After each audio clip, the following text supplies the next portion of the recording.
Hello friends, agri science point के online platform पे आपका एक बार फिर से हार्दिक स्वागत, अभिनंदन।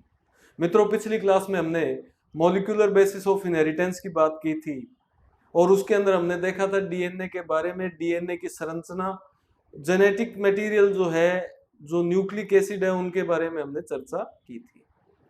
आज जो हम बात करेंगे वो बात करेंगे वॉटसन एंड क्रिक का डबल हेलिक्स मॉडल। ठीक है, तो डबल हेलिक्स मॉडल एक्चुअल में वैसे हम पढ़ चुके हैं, अब उसको डिस्क्राइब करना है। वो सारा जो हमने स्ट्रक्चर बनाई थी डीएनए की, उससे ही संबंधित है।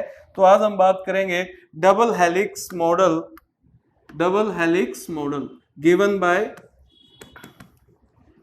Bye Watson and Crick, given by Watson and Crick. यह वॉटसन व क्रिक ने प्रतिपादित किया था और कब किया था, इसकी जो सन है वो बड़ी इंपॉर्टेंट है। ये 1953 में दिया था अभी, 1953, 1953 मोस्ट इंपॉर्टेंट डेट है। अगर किसी कंपटीशन एग्जाम में सन पूछा जाता है बायोलॉजी के अंदर, तो इस सन को पूछने के चांसेस जो हैं वो बहुत ज्यादा है, तो इसको ध्यान रख लेना। ठीक है, आगे बात करते हैं। वॉटसन और क्रिक ने जो डबल हेलिक्स मॉडल दिया, वॉटसन एंड क्रिक, तो इन्होंने भाई डबल हेलिक्स मॉडल दिया तो था, पर इन्होंने हेल्प ली थी, मदद ली थी, और उस मदद के आधार पर ही ये डबल हेलिक्स मॉडल दे पाए थे। और हेल्प किसकी ली थी? पहला जो व्यक्ति साइंटिस्ट था वो था चारगोफ। कौन था? चारगोफ वैज्ञानिक था। इन्होंने क्या किया था? इन्होंने प्यूरिन व पिरिमिडिन के जुड़ने को समझाया भी,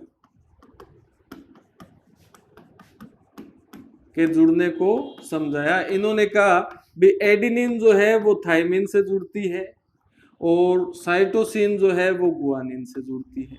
एक बात तो ये, एडेनिन की क्वांटिटी जो है वो इक्वल होती है किसके? थायमिन के। और साइटोसिन की मात्रा जो है, साइटोसिन की क्वांटिटी जो है वो इक्वल होगी गुआनिन की। ठीक है, परंतु एटी और सीजी रेशियो अलग अलग हो सकता है किसी अलग स्पीसीज में। एडेनिन हमेशा थायमिन के इक्वल होगा और साइटोसिन हमेशा गुआनिन के बराबर होगा ही होगा, परंतु किसी में एडेनिन और थायमिन ज्यादा होंगे या फिर किसी में साइटोसिन या गुआनिन ज्यादा होंगे। तो ये रेशियो वेरी करता है स्पीसीज टू स्पीसीज। एक स्पीसीज में कोई और रेशियो है और अगली स्पीसीज में कोई और रेशियो, तो हम डीएनए से, इनके रेशियो से भी स्पीसीज का पता लगा सकते हैं। ठीक है, और किसकी मदद ली थी? नंबर 1 तो ये हो गए। नंबर 3 कौन है अभी? 3 नंबर जो है वो है विल्किंस एंड फ्रैंकलिन।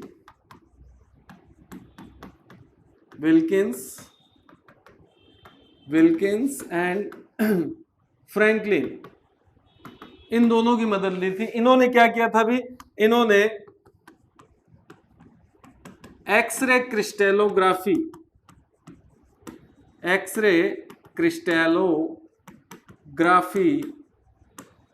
तकनीक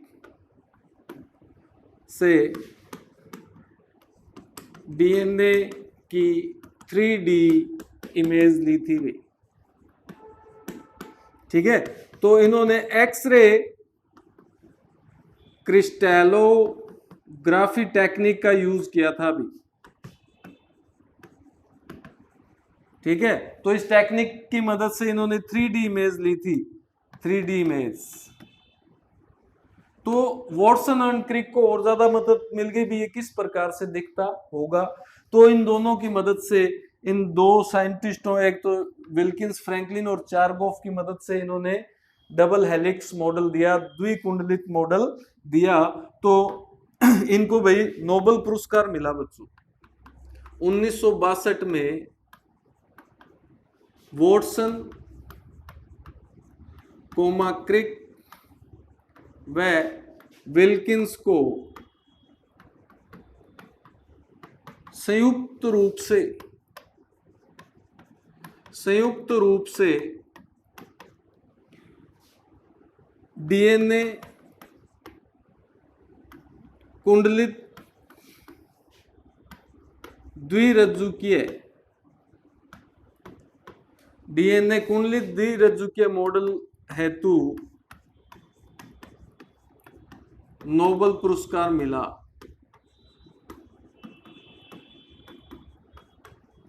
कब मिला? 1962 में। ये भी ध्यान रख लेना, ये भी इंपॉर्टेंट डेट है। तो हम इंग्लिश में कैसे लिखेंगे इसको? Watson and Crick share the Nobel prize with Wilkins on discovery of DNA double helix model. ठीक है बच्चों, तो इसके लिए इनको डबल हेलिक्स मॉडल के लिए नोबेल पुरस्कार भी मिला।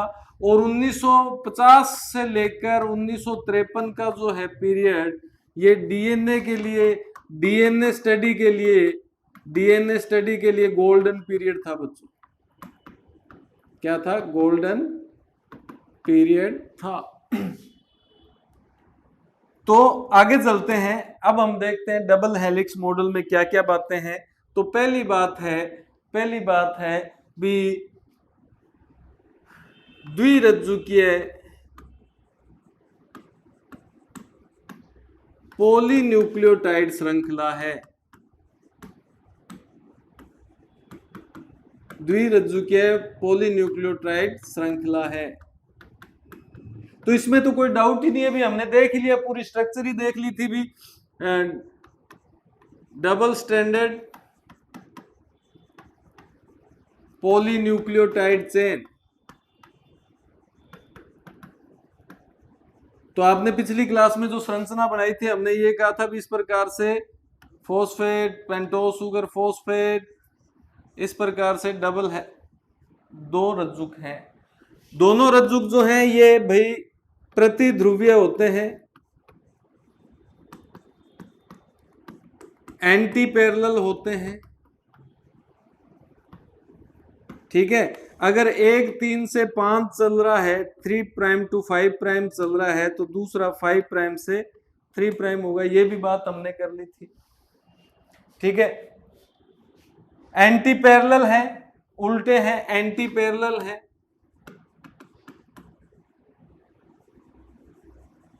ठीक है, पोलैरिटी शो करते हैं, पोलैरिटी यानी ध्रुवीयता प्रदर्शित करते हैं। भी 3 प्राइम है, पक्का ये 3 है तो अगला 5 प्राइम होगा, एक 5 है तो अगला 3 प्राइम होगा। तो इसके पोलैरिटी शो करते हैं। एक बात और ध्यान रख लेना, बैकबोन के बारे में बताया इन्होंने भी। डीएनए जो है, इसकी जो बैकबोन है, ये pentose sugar plus phosphate group मिलकर बनाते हैं भी। फॉस्फेट ग्रुप यानी पेंटोस शर्करा प्लस फॉस्फेट समूह जो है, ये दोनों मिलकर बैकबोन या रीढ़ की हड्डी, यानी ऐसे होती नहीं रीढ़ की हड्डी, इसका मतलब ये नहीं है, पर मानना ही जाती है जैसे एक मनुष्य की रीढ़ की हड्डी जो बैकबोन है, तो डीएनए की बैकबोन क्या होगी। इसके अलावा आपको पता ही है हाइड्रोजन बॉन्ड होते हैं, इसमें हाइड्रोजन बॉन्ड होते हैं। ठीक है, ग्लाइकोसाइडिक बॉन्ड होते हैं, भी हमने सबकी बात कर ली थी, ग्लाइकोसाइडिक बॉन्ड, और फॉस्फोडाइएस्टर बॉन्ड भी होते हैं, फॉस्फोडाइएस्टर बॉन्ड भी होते हैं। इनकी भी बातें हमने कर ली थी। तो ये सारी बातें हमें वॉटसन एंड क्रिक ने बताई थी। और एक होता है ये हेलिक्स की फॉर्म में होता है बच्चों, कुंडलित होता है।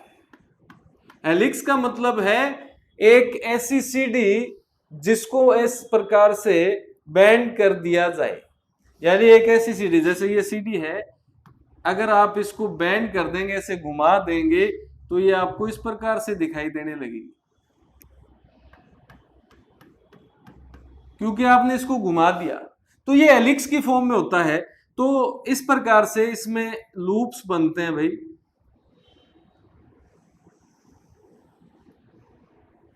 दो स्ट्रैंड हो गए ये,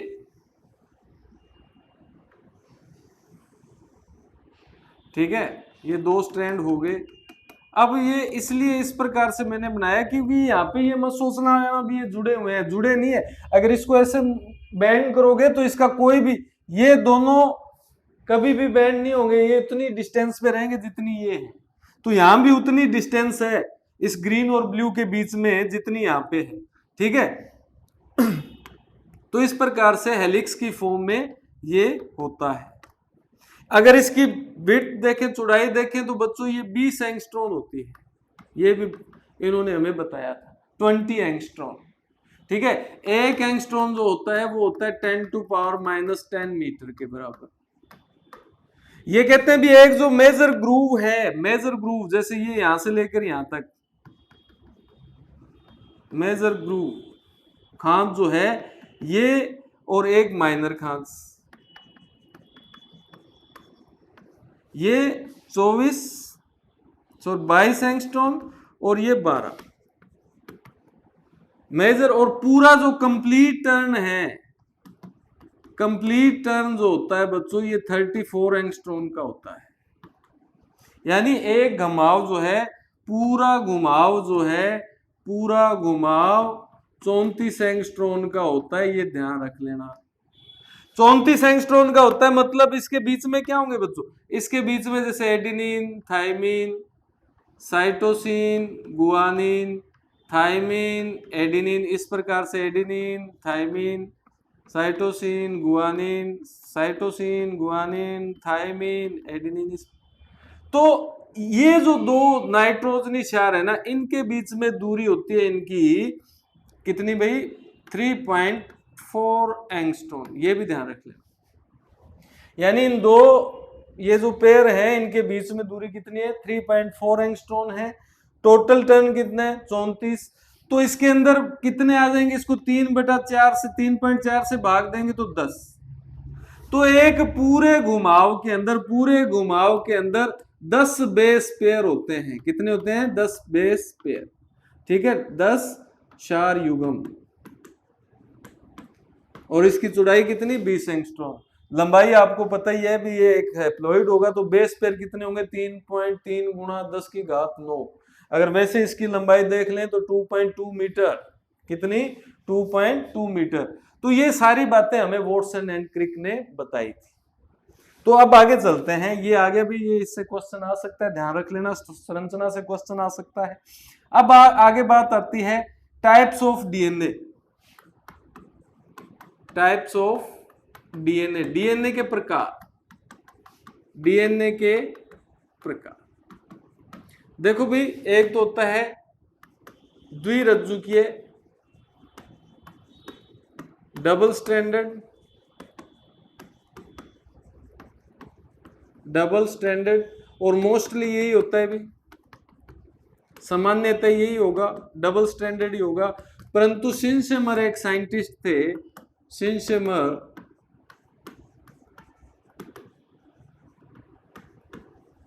इन्होंने बैक्टीरियोफेज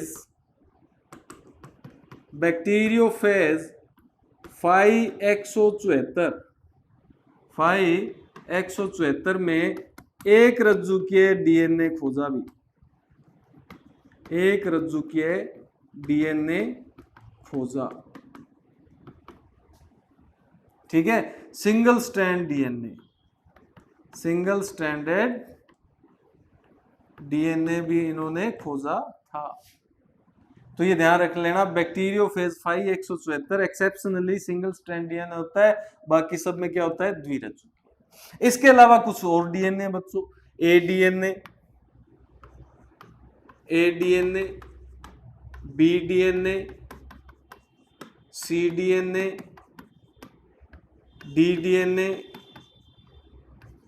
ई डीएनए और जेड डीएनए, ये कुछ प्रकार से। अब ए डीएनए जो होता है ना, इन सब के अंदर राइट हैंडेड हेलिक्स होता है। क्या होता है? राइट हैंडेड हेलिक्स, दायां घुमाव। तो right handed helix, right handed helix, right handed helix, right handed helix, परंतु इसमें लेफ्ट हैंडेड हेलिक्स होता है, बायां घुमाव होता है। यानी जहां से स्टार्टिंग होती है तो दाएं, इस प्रकार से दायां या इस प्रकार से बायां, तो ये सभी दाएं वाले हैं और ये जेड डी जो है ये लेफ्ट हैंडेड हेलिक्स है। अब इनमें बेस पेयर पर टर्न, बेस पेयर पर टर्न, 4 युग्म प्रति घुमाव कितने होंगे? 4 युग्म प्रति घुमाव कितने होंगे? जो बच्चों ए डीएनए जो होता है, यहाँ पे लिख दिया, चलो कोई बात नहीं, ये ऊपर जाना चाहिए था यहाँ पे। चलो, ए डीएनए जो होता है बच्चों, इसमें 11 होते हैं, 11 बेस पेयर पर टर्न, 11 4 युग्म प्रति घुमाव होते हैं किसमें? ए डीएनए में। बी डीएनए जो होता है बच्चों, ये इसमें 10 बेस पेयर पर टर्न होते हैं और यही वॉटसन एंड क्रिक वाला डीएनए है, वॉटसन एंड क्रिक वाला, ठीक है। और सामान्यतः यही पाया जाता है सभी जीवों में। सामान्यतः कौन सा पाया जाता है? B DNA. अब इनमें घटते जाएंगे, 9 बेस पेयर पर टर्न, 8 बेस पेयर पर टर्न, 7.5 यानी आधा घुमाव के इधर और आधा अगली तरफ बेस पेयर पर टर्न। अब ये जो भाई साहब है ना लास्ट वाले, इनके अंदर 12 बेस पेयर पर टर्न होते हैं भी, और इसे जिग जैग डीएनए भी बोलते हैं। क्या बोलते हैं? Zigzag DNA. तो यहाँ पे जो क्वेश्चन आ सकता है ये इंपॉर्टेंट है, जिग जैग डीएनए कौन सा होता है, और या फिर ये वॉटसन एंड क्रिक वाला डीएनए कौन सा है, ये दोनों इंपॉर्टेंट है। इससे आपसे क्वेश्चन आ सकता है सर्वाधिक कौन सा है, ये भी क्वेश्चन आपसे बच्चों पूछ सकता है, ठीक है। तो ये हो गए बच्चों डीएनए के प्रकार। अब हम बात करेंगे डीएनए की पैकिंग की, डीएनए पैकेजिंग, ठीक है। और पैकेजिंग को हिंदी में बोलते हैं समावेष्टन। तो यानी डीएनए का समावेष्टन।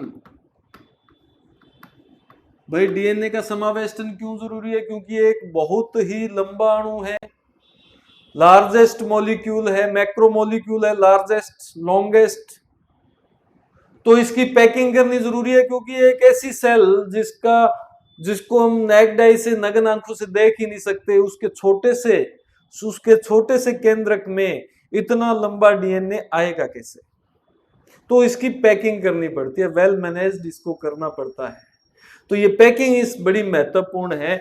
तो बच्चों देखो, पैकिंग के लिए एक महत्वपूर्ण प्रोटीन है, वो है बच्चों हिस्टोन प्रोटीन। कौन सी प्रोटीन? Histone protein. ये हिस्टोन प्रोटीन, इसके बारे में ध्यान रख लेना। एक तो ये 5 प्रकार की होती है। कितने प्रकार की? 5 प्रकार की होती है, 5 टाइप्स। कौन कौन से? H1, H2A, H2B, H3, H4। तो कितने प्रकार हो गए? 1 2 3 4 5। पहली बात। अगली बात, हिस्टोन प्रोटीन जो बच्चों ये धनावेशित होती है। धनावेशित होती है, इसका मतलब पॉजिटिव चार्ज होता है इस पे, पॉजिटिव चार्ज। आवेश कैसा होता है इस पे? पॉजिटिव होता है। और इसका रीजन क्या है ये भी हमें पता होना चाहिए। रीजन लाइसिन एंड आर्जिनिन, ये दो अमीनो अम्ल है भी। लाइसिन व आर्जिनिन की अधिकता, ये क्षारीय अमीनो अम्ल हैं, बेस टाइप के अमाइनो एसिड हैं, इसीलिए ये पॉजिटिव चार्ज होती है। ये बात आपको हमेशा ध्यान में रखनी है, इंपॉर्टेंट है, क्योंकि वो आपसे पूछेगा, इसमें से कोई भी बात पूछ सकता है भी स्टोन पे आवेश कौन सा, चार्ज कौन सा, पॉजिटिव, कितने प्रकार की, इतने प्रकार की। पॉजिटिव होने का रीजन लाइसिन और आर्जिनिन अमीनो अम्लों की बहुलता, तो इसी कारण ये पॉजिटिव होती है। और हमारा जो डीएनए है बच्चों, डीएनए जो होता है, डीएनए जो होता है ये क्या होता है, ऋणावेशित होता है। क्या होता है, ऋणावेशित या नेगेटिव चार्ज्ड होता है,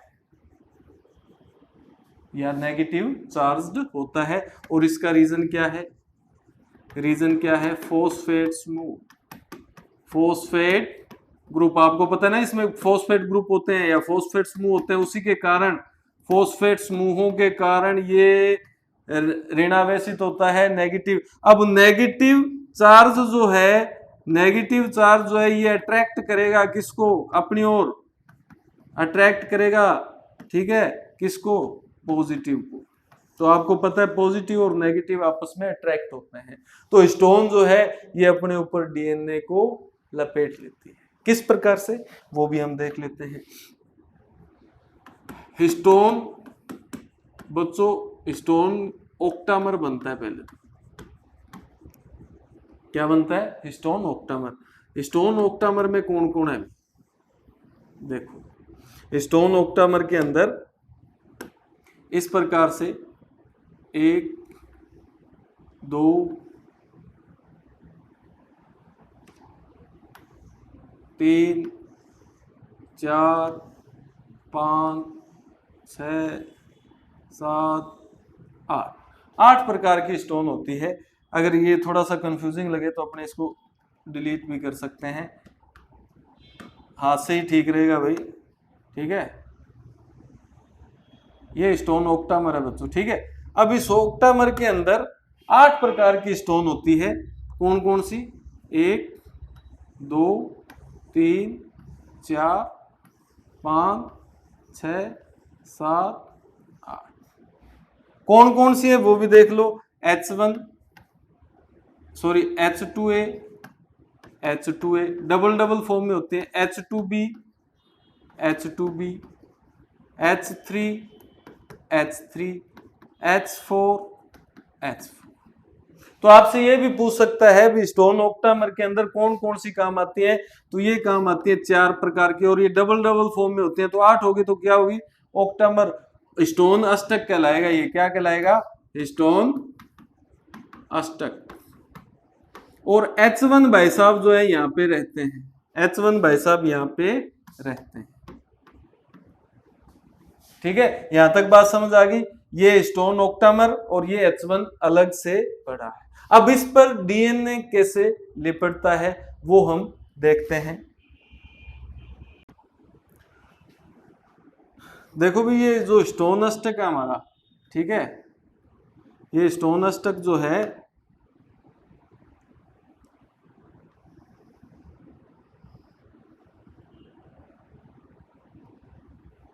स्टोन अष्टक जो है,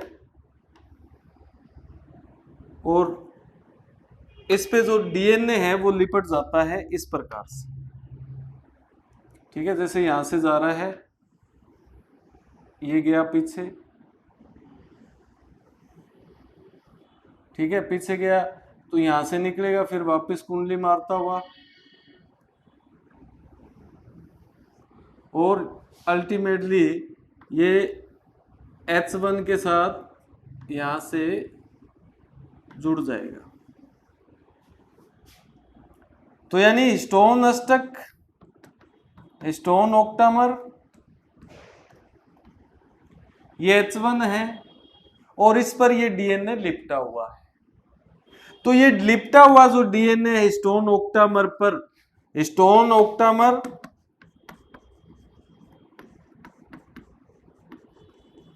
प्लस डीएनए, ये कहलाता है बच्चों न्यूक्लियोसोम। ये टर्म याद रख लेना भाई, मोस्ट इंपॉर्टेंट ये टर्म क्या कहलाएगी? न्यूक्लियोसोम कहलाएगी। स्टोन ऑक्टामर या स्टोन अष्टक प्लस डीएनए, स्टोन अष्टक प्लस डीएनए क्या कहलाता है? न्यूक्लियोसोम कहलाता है बच्चों, न्यूक्लियोसोम। और ये जो डीएनए है जो इनके बीच में स्तंभ, ये H1 और ये जो डीएनए ये कहलाता है लिंकर डीएनए, जो अगले को जोड़ेगा, लिंकर डीएनए। ये लिंकर डीएनए है जो अगले इस न्यूक्लियोसोम को जोड़ने वाला है। तो भाई न्यूक्लियोसोम, इसके बारे में तो हमें पता चली गया, प्लस लिंकर डीएनए ये कहलाएगा क्रोमेटोसोम, क्रोमेटोसोम। ठीक है, न्यूक्लियोसोम प्लस लिंकर डीएनए ये कहलाते हैं क्रोमेटोसोम।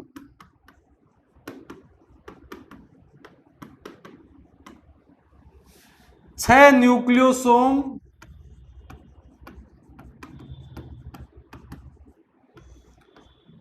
की संरचना को हम सोलेनोइड स्ट्रक्चर बोलते हैं भी, सोलेनोइड संरचना। और ये बहुत सारे क्रोमेटोसोम मिलकर क्या बनाते हैं? क्रोमेटिन। क्या बनाते हैं? क्रोमेटिन।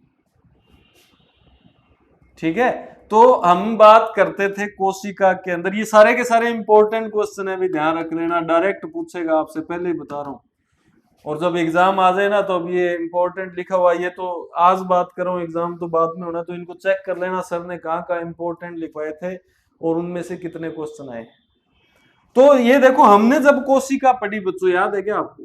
हमने जब सेल पढ़ी और सेल के अंदर हमने जो न्यूक्लियस पढ़ा और न्यूक्लियस के अंदर हमने धागेनुमा संरचना पढ़ी और इसको हमने नाम दिया था क्या? क्रोमेटिन। और मैंने उस समय आपसे वादा किया था कि इस क्रोमेटिन को हम अच्छे तरीके से पढ़ेंगे। तो इसको अगर आप जूम करोगे तो इस प्रकार की स्ट्रक्चर्स आपको दिखाई देंगे भी।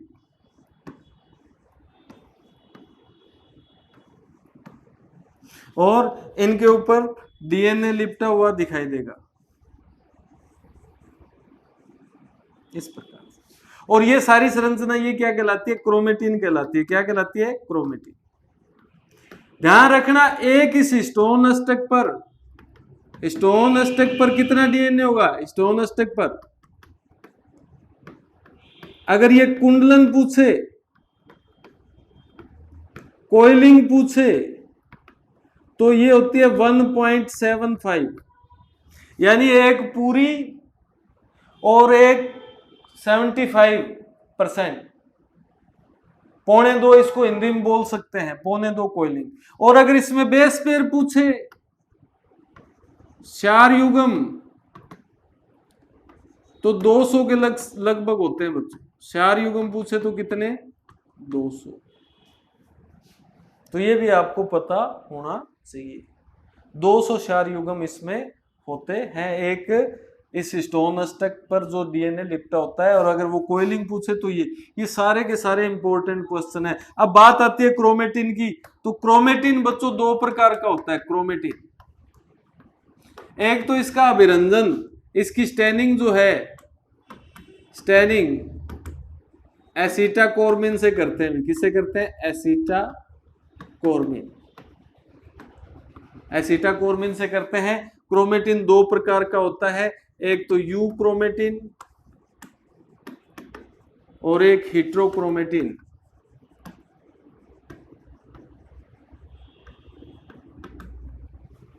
यू क्रोमेटिन, यू का मतलब होता है सच्चा, और हेट्रो मतलब इसके विपरीत, यू क्रोमेटिन और हेट्रोक्रोमेटिन। तो बच्चों जो यू क्रोमेटिन है ये क्या होता है, एक तो हल्का अभिरंजित होता है, लाइट स्टेनिंग, लाइट स्टेन देता है, एक लूजली पैक्ड होता है, लूजली पैक्ड होता है, ये चीजें ध्यान रख लेना, ढीला, ढीला समावेष्टित,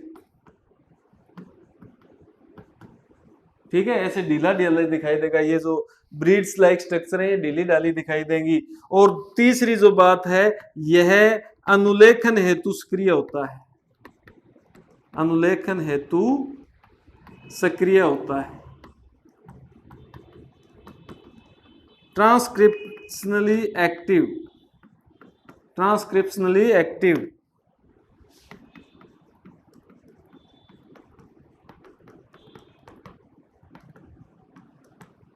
और ये इसके विपरीत होता है भी, ये गहरा, गहरा अभिरंजित यानी डार्क स्टैंड, डार्क स्टैंड। दूसरा ये जो है टाइटली पैक्ड होता है भी, या डेंस्ड दिखाई देता है, संघनित, डेंस्ड, ठीक है। और ये निष्क्रिय होता है, इनएक्टिव होता है, किस रूप में, ट्रांसक्रिप्शन के लिए, अनुलेखन हेतु, अनुलेखन हेतु इनएक्टिव ये होता है। तो यहां से भी कोई हमारा क्वेश्चन हमसे पूछ ले तो हमें करना है, ठीक है बच्चों। अब आगे चलते हैं, आगे बड़ी इंपॉर्टेंट चीजें स्टार्ट हो जाएंगी इस चैप्टर की, वो है सेंट्रल डोगमा, सेंट्रल डोगमा, ये इसको केंद्रीय सिद्धांत बोलते हैं, क्या बोलते हैं, केंद्रीय सिद्धांत। यह भाई, यह क्रिक ने प्रस्तुत किया था भी, क्रिक ने प्रस्तुत किया था, प्रपोज्ड बाय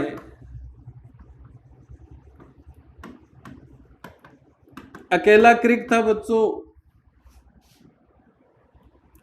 यानी वॉटसन इनके साथ नहीं थे, ध्यान रख लेना, यहाँ पे मार मत खा जाना कहीं वो पूछे किसने दिया, वॉटसन एंड क्रिक दोनों ही कराओ कहीं, तो यहाँ पे हमें दोनों ऑप्शन नहीं करने, क्रिक नहीं दिया था। इसमें ये क्या कहना चाहता है, ये कहता है बच्चों डीएनए जो है, डीएनए जो है ये आरएनए बनाता है, और आरएनए जो है ये प्रोटीन बनाता है। डीएनए से क्या बनता है, आरएनए, आरएनए से क्या बनती है, प्रोटीन, और डीएनए से आरएनए जो बनना है ये कहलाता है बच्चों अनुलेखन यानी ट्रांसक्रिप्शन, और आरएनए से प्रोटीन बनना जो है ये कहलाता है अनुवादन यानी ट्रांसलेशन, यानी ट्रांसलेशन। तो ये चीज ध्यान रख लेना। तो ये एक रेखीय लीनियर सेंट्रल डोगमा है, एक होता है सर्कुलर, सर्कुलर, ये क्या कहता है भाई, डीएनए से आरएनए बनता है, डीएनए से क्या बनता है, डीएनए से ये कहता है जी आरएनए, आरएनए से जी प्रोटीन, प्रोटीन से फिर आरएनए, और आरएनए से फिर डीएनए, सर्कुलर। और ये प्रस्तुत किया था कॉमनर ने, ठीक है, कॉमनर ने, कॉमनर ने प्रस्तुत किया था।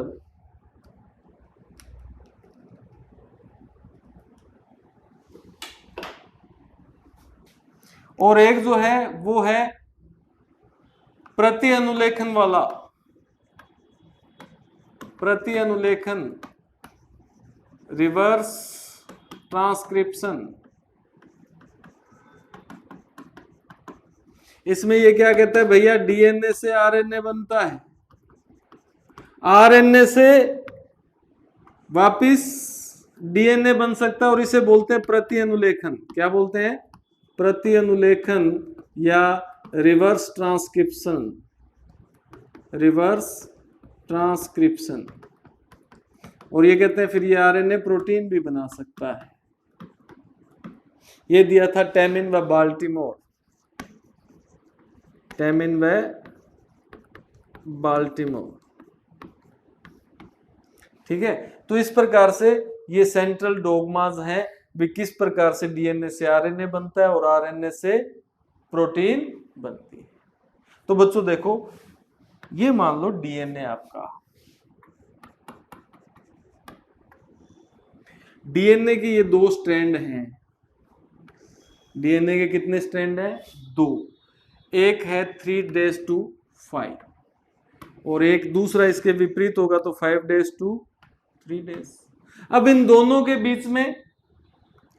बीच में क्या जुड़े होंगे भाई? 4 युग्म बेस पेयर। क्या जुड़े होंगे?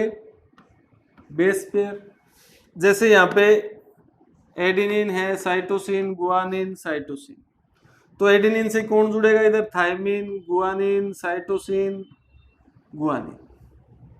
ये इसके बीच में ही आरएनए बनना है। इन दोनों स्ट्रैंडों ने, दोनों में से एक स्ट्रैंड ने क्या बनाना है? आरएनए। तो इनके बीच में जो आरएनए बनेगा वो इस प्रकार से बनेगा, यानी ये हाइड्रोजन बॉन्ड इनके एक बार टूट जाएंगे, तो मैंने बनाया ही नहीं, तो हाइड्रोजन बॉन्ड टूटेंगे और इनके बीच में आरएनए बनेगा इस प्रकार से। तो साइटोसिन इनसे जुड़ेंगे, अब इसके विपरीत जुड़ेंगे, तो आरएनए में तो एक ही होता है, जैसे ये जुड़ेंगे ये बाहर चला जाएगा। एडेनिन से कौन जुड़ेगा भी? थायमिन नहीं, यूरेसिल। साइटोसिन से गुआनिन, गुआनिन से साइटोसिन, साइटोसिन से गुआनिन। तो ये आरएनए बन रहा है। क्या बन रहा है? आरएनए। यानी ये प्रोसेस मैं बता रहा हूं कि ये अनुलेखन में इस प्रकार से होगा, ट्रांसक्रिप्शन इस प्रकार से होगा बच्चों,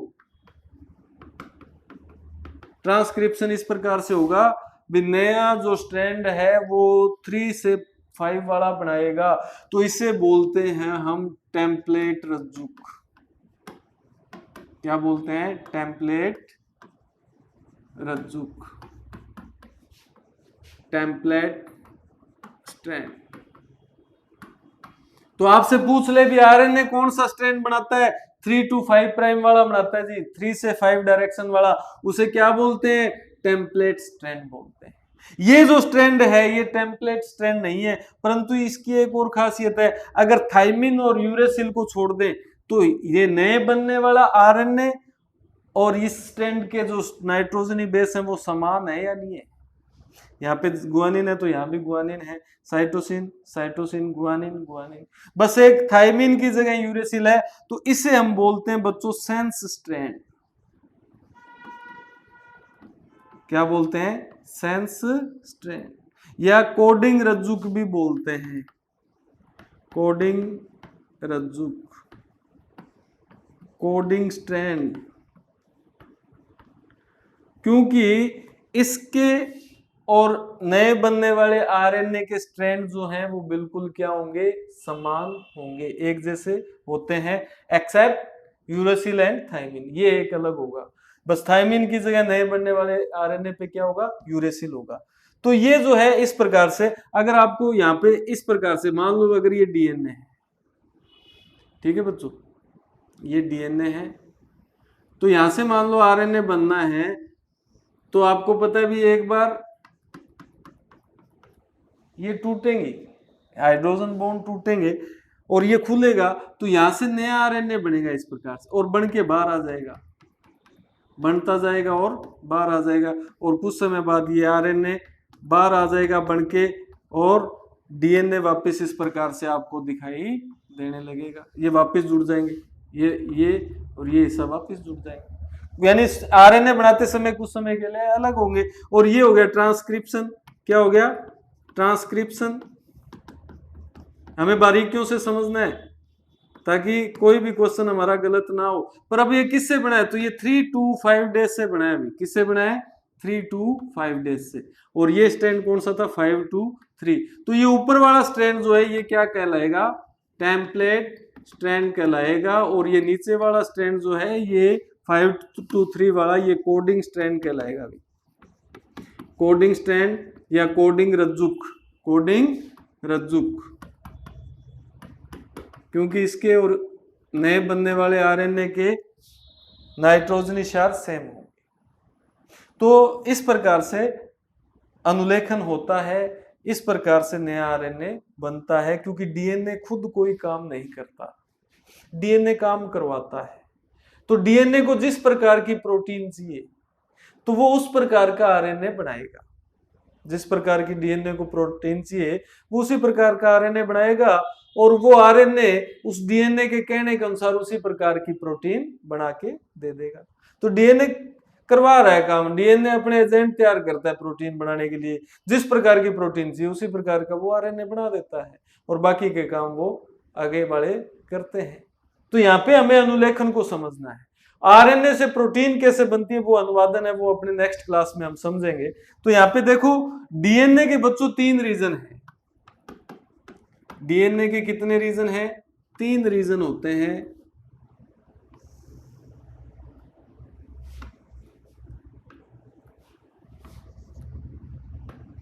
एक रीजन वो जहां पर स्टार्टिंग होगी, जहां पर अनुलेखन का कहीं से, तो ऐसा तो है नहीं शुरू वाले पार्ट से, जहां से डीएनए को चाहिएगा भी यहां से आरएनए बनाना चाहिए तो वहीं से बनाएगा, जिस प्रकार के उसको कोड चाहिए नाइट्रोजन इशार आरएनए पे चाहिए वो वहीं से बनाएगा। तो जहां से शुरू होती है उसे बोलते हैं प्रोमोटर। क्या बोलते हैं? प्रोमोटर, आरंभक। और जहां पर अनुलेखन समाप्त होता है, जहां पर अनुलेखन समाप्त होता है उसे बोलते हैं टर्मिनेटर या समापक, या क्या कहेंगे? समापक। और ये जो बीच का भाग है इसे हम बोलेंगे स्ट्रक्चरल जीन। क्या बोलेंगे बच्चों? Structural gene. स्ट्रक्चरल जीन, संरचनात्मक जीन, संरचनात्मक जीन। तो 3 पार्ट हैं, 3 यूनिट्स हैं। तो हम ये बोल सकते हैं यूनिट्स ऑफ ट्रांसक्रिप्शन या units of DNA for transcription. DNA की अनुलेखन हेतु इकाइयां, अनुलेखन हेतु इकाइयां कौन कौन सी हैं बच्चों? आरंभक, संरचनात्मक जीन और समापक। ठीक है, तो अब ये करेगा कैसे, प्रोसेस भी हम देख लेते हैं। पहले तो हम देखते हैं आवश्यक पदार्थ कौन कौन से हैं अनुलेखन हेतु, अनुलेखन हेतु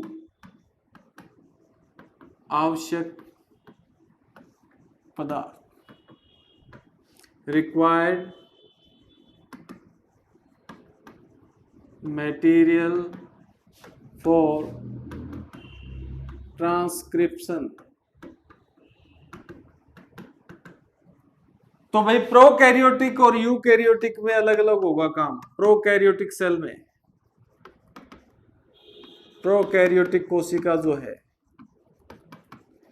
प्रोकैरियोटिक कोशिका, और एक कोशिका कौन सी होती है? यूकैरियोटिक। प्रोकैरियोटिक में अकेला एक तो चाहिए सिग्मा कारक, ठीक है, सिग्मा फैक्टर।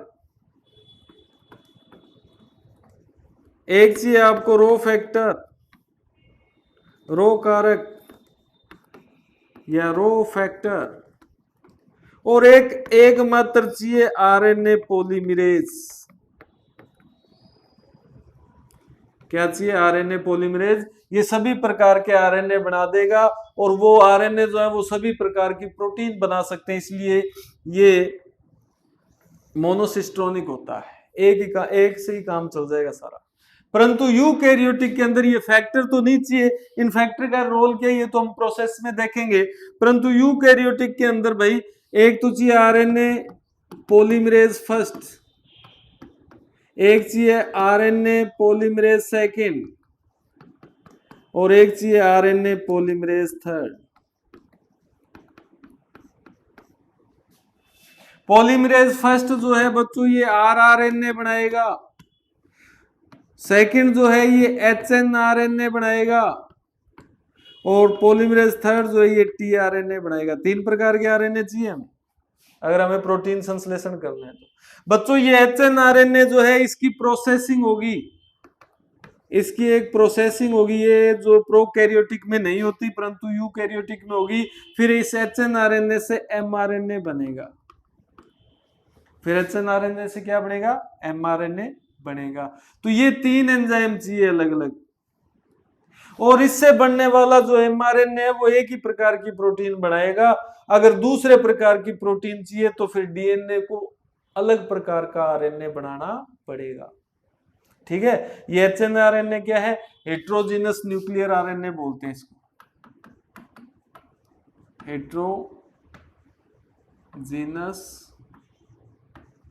Nuclear RNA.